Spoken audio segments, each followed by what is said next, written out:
So the first question of today's video is question number 11 of the sample paper 1. Question number 11 of the sample paper 1.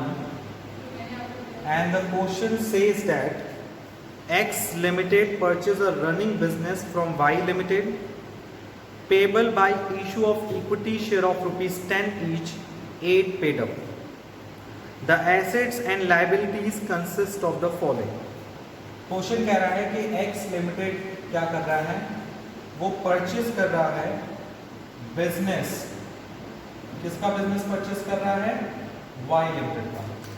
X limited purchase कर रहा है Y limited के business को और बदले में issue कर रहा है bye issue of equity share. क्या इशू कर रहा है? इक्विटी शेयर, जिसकी वैल्यू कितनी है? 10 रुपए. बट कितने पे कर रहा है? At 8 rupees paid up. X limited Y limited के बिजनेस को खरीद रहा है और बदले में इक्विटी शेयर इशू कर रहा है 10 रुपए का, लेकिन 8 रुपए पेड अप पे इशू कर रहा है. ये ज्यादा इंपॉर्टेंट लाइन है. और क्या क्या खरीद रहा है उसके लिए भी इंफॉर्मेशन गिवन है. Building, plant and machinery, stock, debtor और क्रेडिटर. अगर बुक वैल्यू देखें और एग्रीड वैल्यू. बुक वैल्यू का मतलब होता है जिस वैल्यू पे एसेट्स को रिकॉर्ड किया गया. जैसे बिल्डिंग की बुक वैल्यू है 20 लाख रुपए. बुक मतलब बैलेंस शीट में कितने का दिख रहा है बिल्डिंग? 20 लाख रुपीज. लेकिन जब इसको लेने की बात हुई तो कितने पे एग्री हुआ हुआ? 25 लाख पे. सो बुक वैल्यू मतलब वो वैल्यू जिसपे क्वेश्चन में रिकॉर्ड किया गया है बुक वैल्यू पे, और एग्रीड वैल्यू मतलब जिस वैल्यू पे एक्स लिमिटेड क्या है, वाई लिमिटेड से वो एसेट्स लेने को तैयार हुआ है. प्लांट एंड मशीनरी की बुक वैल्यू है 6 लाख, एग्रीड वैल्यू है 3,55,000. Stock is 3 lakh and agreed value is 90%. Agreed value is 90%. Debtor के लिए कह रहा है 5 लाख और इसमें कह रहा है subject to provision for doubtful debts at the rate of 5%. मतलब 5 लाख रुपए का डेटर है, लेकिन जब एग्रीड करने की बात आ रही है तो कितना परसेंट प्रोविजन बनाने को कह रहा है? 5%. और क्रेडिटर जो है बुक में भी 4 लाख का है और एग्रीड पे भी क्या है? 4 लाख. तो आपका पहला क्वेश्चन, इसमें क्वेश्चन क्या पूछा गया है? क्वेश्चन ये पूछा गया है कि how many equity share will be issued by X limited. यानी एक्स लिमिटेड कितना इक्विटी शेयर इशू करेगा? किसको? एक्स लिमिटेड कितना शेयर इशू करेगा? Y limited. तो ये जो पूरा क्वेश्चन है वो किस सिचुएशन से रिलेटेड है?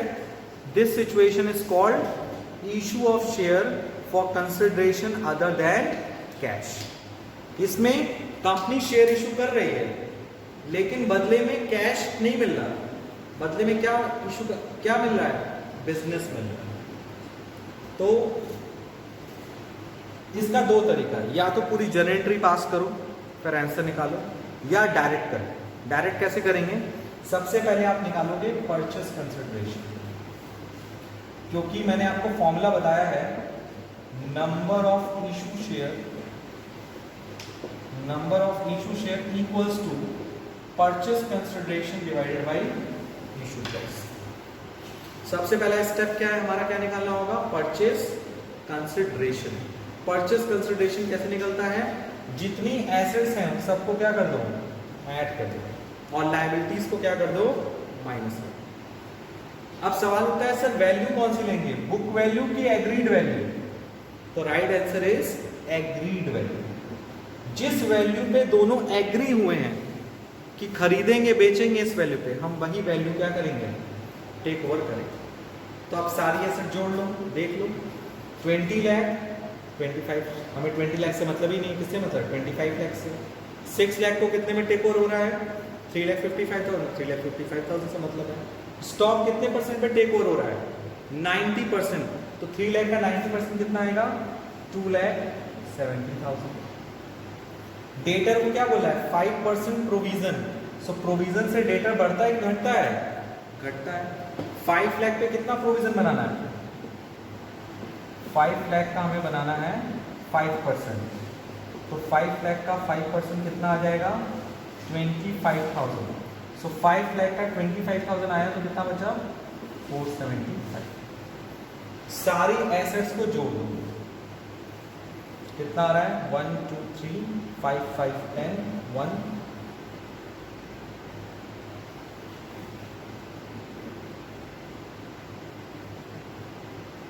13,50,000. The total of the assets is 13,50,000 and liability का टोटल कितना है? 4 लाख। सो परचेस कंसिडरेशन कितना हो जाएगा? 13,50,000 डिवाइडेड बाई 4 लाख। और उसको डिवाइड किससे करेंगे? इशू प्राइस से। अब आप खुद देख के बताइए। अच्छा यहाँ थोड़ी सी मिस्टेक हुई है। दिस इज एट 25 लाख, इसको ठीक से जोड़ना पड़ेगा।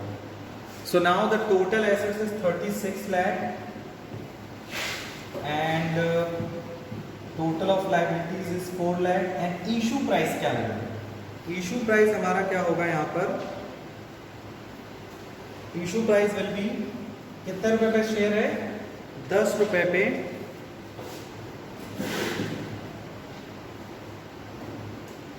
और कितने पे इशू कर रहे हैं? 8 पे। सो 32 lakh divided by 8, so number of equity share will B of 4 lakh. The right answer is 4 lakh.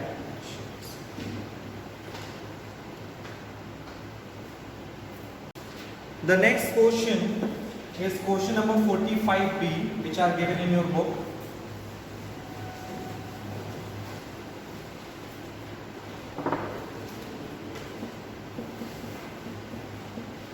The question number 45B is related to the entries related to the forfeiture of the share, reissue of the share, and amount transferred to capital reserve. So the question is, Y Limited forfeited 700 share of rupees 100 each, issued at a premium of 5 per share, for non-payment of allotment money of 35 per share, including premium, and first call of rupees 20 per share. The second and final call of rupees 20 has not yet been called. 500 of these shares were reissued as 80 paid up for 92 per share. So in this question you can see that question में कितना share forfeit हो रहा है? 700।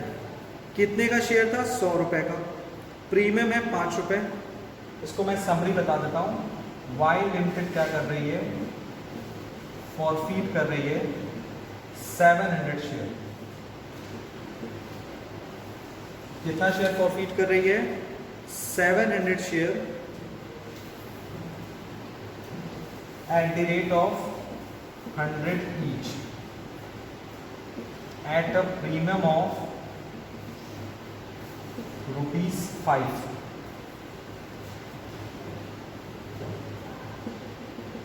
इतना starting की line है। 100 रुपए का एक शेयर है, 700 शेयर है। इस क्वेश्चन को फटाफट कैसे सॉल्व करना है वो देखिए आप। अगर एग्जाम में सिर्फ लिखा हो आपको निकालना हो क्या? Amount transfer to capital reserve, तो कैसे करेंगे? अब आप देखिए यहाँ पर 700 शेयर फॉरफिट हो रहा है, रीइश्यू कितना हो रहा है? सिर्फ 500। तो यहाँ पर जब भी हम amount transfer to capital reserve निकालेंगे तो कौन सा फॉर्मूला यूज होगा? यहाँ पे फॉर्मूला यूज होगा total forfeiture amount divided by total forfeited share into reissue shares minus amount utilized at the time of what? At the time of reissue. ये formula होता है जब भी कम, ये फॉर्मूला कब यूज करते हैं? जब जितना हम फॉरफिट करते हैं उससे कम रीइशू करते हैं, उससे ज़्यादा तो रीइशू कर नहीं सकते, उससे कम रीइशू करते हैं। तब इस सिचुएशन में लोग क्या करेंगे? सबसे पहले निकालेंगे कि what is the total forfeiture amount and what is the total forfeited share. तो खुद देख लो, टोटल फॉरफिटेड शेयर कितने हैं? सर टोटल कंपनी ने कितने शेयर फॉरफिट किए? 700। 700 रुपये नहीं, 700 शेयर। और हमें क्या निकालना है? Forfeiture amount. फॉरफीचर अमाउंट मतलब फॉरफीचर के टाइम पे कितना पैसा मिला है। सो फॉरफीचर अमाउंट कैसे निकलेगा? तो आप खुद देखिए, कंपनी के पास 700 शेयर थे जिसमें कितना नहीं मिला है? नॉन पेमेंट लिखा है 35 and 20 and second and final call of ₹20 has not at bin called. मतलब 100 रुपए के शेयर में प्लस 5 रुपए क्या था? प्रीमियम भी था। तो कंपनी ने कॉल्ड अप कितना किया होगा? 105 रुपए। अगर हम इसमें से माइनस कर दें कितना नहीं मिला तो हमारा निकल के आ जाएगा फॉरफीचर अमाउंट। कितना कितना नहीं मिला? अलॉटमेंट का 35 नहीं मिला, फर्स्ट कॉल का कितना नहीं मिला? 20, और फाइनल कॉल मांगा ही नहीं गया। जो मांगा जा रहा है वो तो मिल ही नहीं रहा है, तो जो नहीं मांगा गया वो तो डेफिनेटली नहीं मिलेगा। कितना मांगा गया था? 20। तो ये पूरा मिलाकर 105 में से 35 और 20 एरियर है, और 20 जो कंपनी ने मांगा नहीं, तो टोटल मिलाकर 75 जो है वो आउट ऑफ द कवरेज हो गया। मतलब ये पैसा आपको नहीं मिलेगा। कितना हो गया? 75। 7500 में जाए कितना बचेगा? 30। यानी फॉरफीचर अमाउंट कितना आ गया? 7 × 30। थोड़ा सा अपने सोच के दायरे को बढ़ाइए, क्योंकि हम लोग को जो क्वेश्चन सॉल्व करना है वो एमसीक्यू के पॉइंट ऑफ व्यू सॉल्व करना है, ना कि पूरा सॉल्व करना है। So total forfeiture amount share निकल गया। कितना पैसा उसमें मिला है? 21,000। कैसे निकला? 105 रुपये मांगे थे, 100 रुपये शेयर का, 5 रुपये प्रीमियम का, जिसमें अलॉटमेंट का 33 रुपये नहीं मिला, फर्स्ट कॉल का 20 रुपये नहीं मिला, और 20 रुपये तो हम मांगे ही नहीं। तो टोटल कितना मिल गया होगा? 30 रुपये मिल गया होगा। तो 700 × 30 कितना? 21,000 रुपये मिलेगा। नेक्स्ट स्टेप हमारा क्या है? Reissue share. फॉर्मूला देखिए, वैल्यू ढूंढ लीजिए। रीइशू शेयर्स कितने हैं? 700 में से कितने शेयर इशू किए कंपनी ने? 500। और नेक्स्ट स्टेप हमारा क्या है? Amount utilise at the time of reissue. Reissue के टाइम पे आपने कितना पैसा यूज कर लिया है? तो फटाफट निकाल लो। रीइशू कितने पे हुआ है? 80 रुपए पे। और पेड अप कितने का माना गया है? 92 रुपीज। सो अमाउंट यूटिलाइज्ड कितना हुआ? 92 रुपीज उसकी वैल्यू मानी गई, और कितने पे रीइशू किया गया? 80 पे। कितना रुपए यूटिलाइज कर लिया गया? 12 रुपए एक शेयर पे। 92 पे रीइशू हुआ, मिला कितना? 80 रुपए। 12 रुपए एक शेयर पे हमने क्या कर लिया? यूटिलाइज। तो कितने शेयर इशू हुए हैं? 500। तो टोटल कितना पैसा यूटिलाइज हो गया? 6000। सो हमने सारी वैल्यू फॉर्मूला की पता कर ली। आप डायरेक्ट इस वैल्यू को क्या करेंगे? 1 by 1 फॉर्मूला में पुट कर देंगे। Total forfeited amount 21,000। Total forfeited share, reissue share,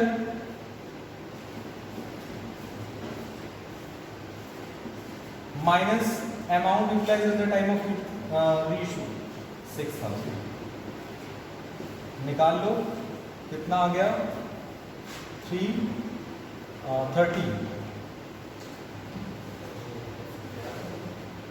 और ये कितना हो गया? 15,000 माइनस 6 कितना आ गया? 9,000। The right answer of this question is 9,000। यहाँ पे एक मिस्टेक हुई है कि अमाउंट यूटिलाइज जो है वो गलत इंटरप्रेट हुआ है। अमाउंट यूटिलाइज क्या कह रहा है क्वेश्चन में कि 92 रुपीज पे इशू किया गया है, और शेयर जो लिया गया वो कितना लिया गया, 80 पेड अप। मतलब हम यहाँ पर अब मीनिंग चेंज हो जाएगी। यहाँ पे मीनिंग क्या हो जाएगी, 80 रुपए का शेयर कितने पे इशू हुआ है, 92। तो 12 रुपए अमाउंट यूटिलाइज नहीं हुआ, 12 रुपए क्या हो गया, प्रीमियम हो गया। यानी यहाँ 1 भी रुपए यूटिलाइज नहीं हुआ। That's why amount transfer to capitalism कितना आ गया, 15 रुपए। लेकिन मान लीजिए यही सेम क्वेश्चन होता और वही जैसे हम लोगों ने मिस्टेक की वो सही होता, 92 पेड अप होता, 80 क्या होता, मिला होता इशू प्राइस। तो जो डिफरेंस 12 रुपए होता वो कैसे लेते हैं हम लोग, अमाउंट यूटिलाइज के रूप में। ठीक है, let's we complete the question number 4। Question number 4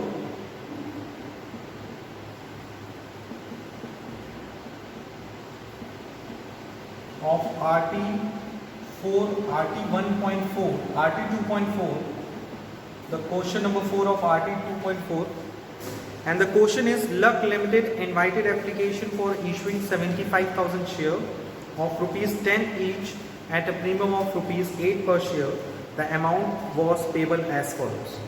Application for allotment 6, first call 5 and final call balance. And in this question we have to pass the journal entry. सो पहले ही हम लोग ऑलरेडी क्या कर चुके हैं, क्वेश्चंस के जो कुछ पार्ट्स हैं यानी एंट्रीज जो हैं वो हम लोगों ने सॉल्व कर लिया। ठीक है, तो उस एंट्रीज को सॉल्व करने के बाद हम लोग कुछ पार्ट हम लोग का बच गया था तो वो हम लोग बाद में सॉल्व करेंगे, मतलब अभी सॉल्व करेंगे। तो I request to each and every student कि आप जो इसके पहले वाला वीडियो 30 अक्टूबर के पहले वाला वीडियो जो है वो क्वेश्चन नंबर 4 का हाफ सॉल्यूशन है और क्वेश्चन नंबर 4 का जो rest of the half solution है वो इस वीडियो में है। किस वीडियो में है, दैट इज एन 30 अक्टूबर के वीडियो में। सो इस क्वेश्चन में आप यू कैन सी दैट कि वी जो था उसने एडवांस भी किया था, वी ने एरियर किया था, वी ने एडवांस किया था। इस क्वेश्चन की अगर हम समरी बनाएं सो यू कैन सी दैट इस क्वेश्चन में अलॉटमेंट स्टेज था। अलॉटमेंट पे क्या था, 2 लोग थे ए और बी, और फर्स्ट कॉल पे भी 2 स्टेज था, ए और बी, बी और जी।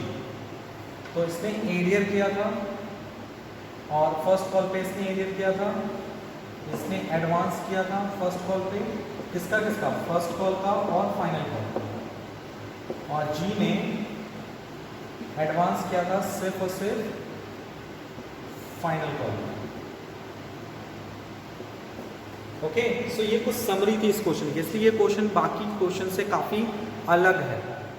ठीक है, उसके बाद सारे शेयर्स जो थे 9 रुपए पे इशू हुए थे और उसकी जनरेटरी पास करनी थी। यानी इसमें आपको इस तरह के क्वेश्चंस पे आपको कई तरह की एमसीक्यूज क्वेश्चन पूछे जा सकते हैं, जैसे कि what is the amount received on application, what is the amount which adjusted in allotment, what is the amount received on allotment, what is the amount received on first call, what is the amount received on final call, what is the amount of share forfeiture account at the time of the forfeiture of share. As well as question ये भी पूछ सकता है कि what is the amount transfer to capitalism. So you can see that ये question जो है full of हर एस्पेक्ट से क्वेश्चन आपको पूछ सकता है, क्योंकि इसमें एरियर भी है, एडवांस भी। सो जो बचा हुआ पार्ट है क्वेश्चन नंबर 4 का उसे हम सॉल्व करते हैं। Okay, so let me start. So the next step after the passing the entry of first call, thereafter we forfeit the share of B। उसके बाद हम B के शेयर को क्या करेंगे, forfeit करेंगे। Entry number 8, entry number 8 will be share capital account debit, security premium reserve debit, to share forfeiture, to calls in arrear. किसको forfeit करना है, बी को। बी का कितना शेयर है, 150। कब फॉरफीट कर रहे हैं, फर्स्ट कॉल के बाद, फाइनल कॉल से पहले। तो फर्स्ट कॉल तक काउंट कर लो कितना शेयर का वैल्यू मांगे हैं उसने।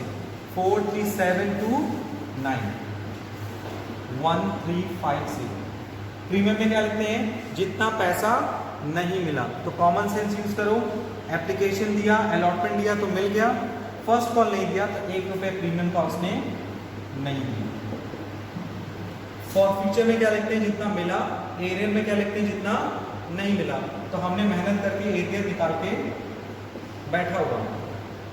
तो 1350 प्लस 150 1500, 1500 माइनस 750 बचा कितना, 750 is a profit. For future मतलब मिला, एरियर मतलब नहीं। ये हो गया आपका फर्स्ट एप्लीकेशन मांगा, अलॉटमेंट मांगा, फिर एरियर फॉरफिट किया, फर्स्ट कॉल मांगा, फिर फॉरफिट किया। अब क्या करेंगे, एंट्री नंबर 9 फाइनल कॉल मांगेंगे। फाइनल कॉल की एंट्री वही same, share final call debit, share capital to security premium. इसमें भगवान की कृपा से कुछ भी ऐसा टिटिम्मा नहीं है, आप क्वेश्चन पढ़ के देख लो, उसमें ऐसा कुछ भी नहीं है। ना एरियर है ना एडवांस है। एडवांस तो हो ही नहीं सकता। क्यों नहीं हो सकता, क्योंकि फर्स्ट कॉल के बाद कोई कॉल नहीं है, इसलिए उस पर कोई एडवांस कंसीडर नहीं हो सकता। सो फर्स्ट फाइनल कॉल मांगे कितने, ये ज़्यादा इंपॉर्टेंट है। कितना शेयर था, 75,000। अलॉटमेंट के बाद कितना शेयर फॉरफिट कर लिए, एक क्या नाम था, वी का 300। फर्स्ट कॉल के बाद कितना शेयर फॉरफिट कर लिए, 150। तो अभी कंपनी के पास कितना शेयर है, 7000, कितना आएगा, 74,700 माइनस 150, 74,650, सॉरी 550। यानी मार्केट में कितने शेयर हैं कुल, 74,550। दोनों फॉरफिटेड शेयर को हमने क्या कर दिया, माइनस कर दिया। तो फाइनल कॉल कितने से मांगोगे, 74,550 multiplied by 3, 74,550 multiplied by 1, 74,550 multiplied by 2। यह आ जाएगा 74,550 0 0 14, इधर आ जाएगा 0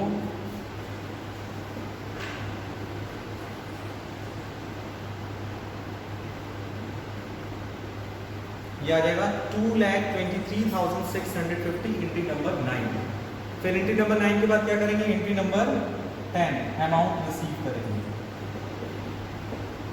bank to share final call. Final call के सामने कितना लिखेंगे, 2,23,650। बैंक में कितना लिखेंगे सर, आपको पता है अलॉटमेंट हो चाहे फर्स्ट कॉल हो, बहुत ध्यान समझना, अलॉटमेंट हो चाहे फर्स्ट कॉल हो, दोनों पे क्या है, एडवांस। और एडवांस को हम क्या करते हैं, डेबिट कर देते हैं। अलॉटमेंट में कितना एडवांस मिला है, सो 2,23,650 में से 4,800 ऑलरेडी मिल चुका है। अलॉटमेंट में कितना मिल चुका है, 1,800। फर्स्ट कॉल पे कितना एडवांस मिल चुका है, 3,000। सो 4,800 ऑलरेडी मिल चुका है, माइनस करके वैल्यू आ जाएगी फाइनल कॉल। इसके बाद भी कुछ करना है, हाँ, सारे शेयर को क्या कर देना है, रीइश्यू कर देना है। एंट्री नंबर 9 के बाद आएगा 11, 10 के बाद आएगा 11। रीइश्यू की एंट्री होती है bank account debit to share capital. कितना शेयर कंपनी ने फॉरफिट किया है, 450। 300 शेयर वी का और बी का 150 शेयर।